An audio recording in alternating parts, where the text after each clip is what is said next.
B to C යනකොට මේකේ P අනුලෝමයි T මෙහාට යද්දි P ත් වැඩි වෙනවා T ත් වැඩි වෙනවා. එහෙනම් V නියතයි මේ කෑල්ලේ V නියතයි. V නියත නම් පුතා මෙන්න V නියතයි. හැබැයි T වැඩි වෙනවා T වැඩි වෙනවා නම් දකුණු පැත්තටයි යන්න ඕනේ. වම් පැත්තට ගියොත් T අඩු වෙනවා. මෙන්න B to C ත් හරි. ඊට පස්සේ පුතා මේ කෑල්ලමයි මේ තියෙන්නේ ආපහු. එහෙනම් මෙතන ඉඳලා ආපහු ඒ කෑල්ලම උඩට අඳිනවා. මෙන්න. ඕන්නම් පීඩනය අඩු වෙනවා පරිමාව වැඩි වෙනවා. පීඩනය අඩු වෙනවා මෙතනට යද්දි පරිමාව වැඩි වෙනවා. හැබැයි T නියතයි. මෙන්න T නියතයි මේ. ඒ නිසා පුතා නිවැරදි උත්තරේ වෙන්නේ 4 වෙනි එක. රයිට්. පුතා ඒ තමයි අපේ ඩිස්කෂන් එක. පුතාලා දැන් මම මේ කියන එක අහගන්න. පුතා දැන් අපිට දැන් මේ පාර 2027 A level paper එක ආවා. sorry 2000 පුතා දැන් මේ කියන එක හොඳටම අහගන්න මම මේ කියන එක මේක හරි වැදගත්. පුතා අපි 2026 A level paper එක තිබ්බා. MCQ එකක් තිබ්බා රචනා එකක් තිබ්බා. වැඩ කරන ගුරුවරයෙකුට පුළුවන් පුතා හරියටම එක්සෑම් එකට MCQ paper එකේ ફોකස් වෙන්නේ 65%කට වඩා ફોකස් වෙන්නේ මොන හරියද කියලා ගෙස් කරලා ගන්න පුතා. වැඩ කරන ගුරුවරයෙකුට පුළුවන් ඕක හැම පාරම කරගන්න. ඊළඟට පුතා දැන් රචනා පේපර් එක නම් පුතා කොහොමත් පුළුවන්. එතකොට ගිය අවුරුද්ද ආපුවෙන් ඒවා කියන්න. හොඳට ගෙස් කරලා කියන්නම පුළුවන්. ඒක මහ ලොකු දෙයක් නෙමෙයි පුතා. එතකොට ඒ දේවල් පුතා මම හැමතිස්සම කියනවා ස්ට්‍රක්චර්ඩ් එන්න ඕනේවා. පුතාලා ඉස්සෙල්ලා මාත් එක්ක MCQs හදාගන්න මේ විදියට. මොකද MCQ පේපර් එක තමයි ඔය තියෙන සබ්ජෙක්ට්ස් වලින් ෆිසික්ස් පේපර් එක තමයි පුතා ඕගොල්ලෝ සමරි ෂීට්ස් අරන් බැලුවොත් අඩුවෙන්ම පාස් වෙන පේපර් එක. A level papers වලින්. හිතුවට කම්බයින් මැත්ස් කියලා කම්බයින් මැත්ස් නෙමෙයි පුතා.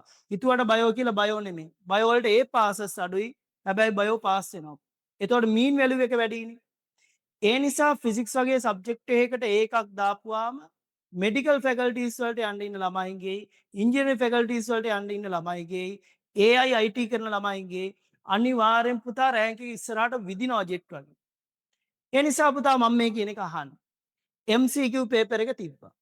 එතකොට ඊළඟ අවුරුද්දේ MCQ වලට වැඩියෙන් ફોකස් වෙන්නේ මොනවා ටිකද කියලා 65%කට වඩා නම් අපිට ෂුවර් එකටම පුතා වැඩ කරන ගුරුවරයෙකුට කියන්න පුළුවන් මෙන්න මේ පැත්තෙන් තමයි පේපර් එකේ ගොඩක් වෙලාවට යන්නේ කියලා අපිට ගෙස් කරගන්න පුළුවන්. ඒ ගෙසින්ස් වරදින්නේ නැහැ පුතා. ඕක ලොකු විද්‍යාවක් නෙමෙයි. අර වැඩ කරන ප්‍රමාණය ඒ ගුරුවරයා මත ඔය කියන ප්‍රමාණය ඩිපෙන්ඩ් වෙනවා. ඒ නිසානේ පුතා මම ඕගොල්ලෝ හොයලා බලන්න පුළුවන් මේ පාරක් කියපුවා ඒ විදියටම ආවේ ඒකයි පුතා.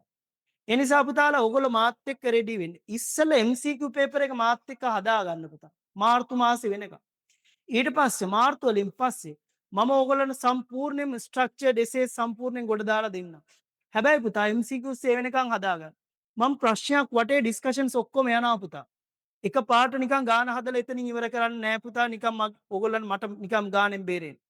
හැම ප්‍රශ්නයක්ම වටේට මං ගියා ඕගොල්ලන්ට මතක ඇති.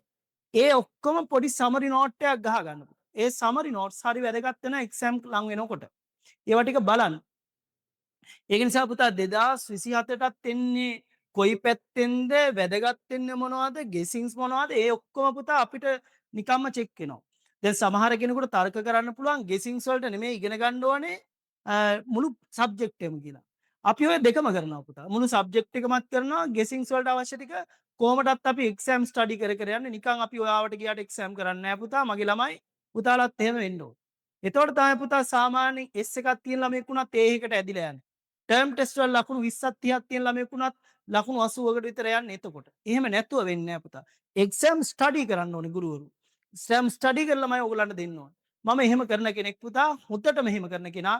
ඒක නිසා පුතා මම මේ කියන එක විශ්වාස කරලා මාර්තු මාසේ වෙනකම් පුතාලට මම මේ දෙන ඩිස්කෂන්ස් බල බල ඒව පස්සෙන් එන්න. මාර්තු මාසෙන් පස්සේ මට පුළුවන් පුතා ඕගලන්ට රචනා ප්‍රශ්න ස්ට්‍රක්චර්ඩ් ඕගලන්ට අවශ්‍ය විදිහටම අවශ්‍ය කරලා දෙන්න. හැබැයි පුතා MCQ පේපර් එක හදන්න බෑ ලේසියකට කෙනෙකුට. ලකුණු 50ක් එතන 50 out of 100. 50ක්ම දෙන්නේ ඒකයි. පුතා ඒක නිසා මම කියන එක විශ්වාස කරලා පුතාලට ඒකනේ මම කියන ලොකු chance එකක් දීලා තියෙනවා. මොකද මේ ෆිසිකල් ක්ලාසස් වල ළමයි මට ඇවිල්ලා කතා කරලා කියනවා සර් මේ ප්‍රශ්න අමාරුයි ටිකක් වැඩියෙන් මට ඕනේ.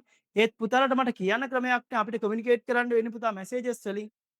ඒ නිසා අර මම ප්‍රශ්නයක් ඩිස්කස් කරනකොට පුතාලා මට ටක් ගාලා එම තැන ඩිස්කෂන් එකට එවන්න එතකොට මම දන්නවා පුතාට මේ ටික එක්කෝ ක්ලාසස් වල කෙරිලා නැහැ හෝ ඕගොල්ලන්ට අමතකයි හෝ දන්නේ නැහැ හෝ ඔය තුනෙන් මොකක් වුණත් ගුරුවරයෙක් වශයෙන් මම ඔයගොල්ලන්ට පුතා ඒක පැහැදිලි කරලා දෙන්න එපැයිනේ පේපර් ක්ලාස් එකක් කරන කෙනෙක් විදියට. ඒක මම සම්පූර්ණයෙන් කරලා දෙනවා. ඒක නිසා පුතා ඒ ගැන මහන්සියක්වත් නැහැ. දැන් පුතාලා දැක්කින් ඇති මම එක දිගට නවත්තන්න නැතුව ඩිස්කෂන් එක සම්පූර්ණයෙන් කෙරුවා.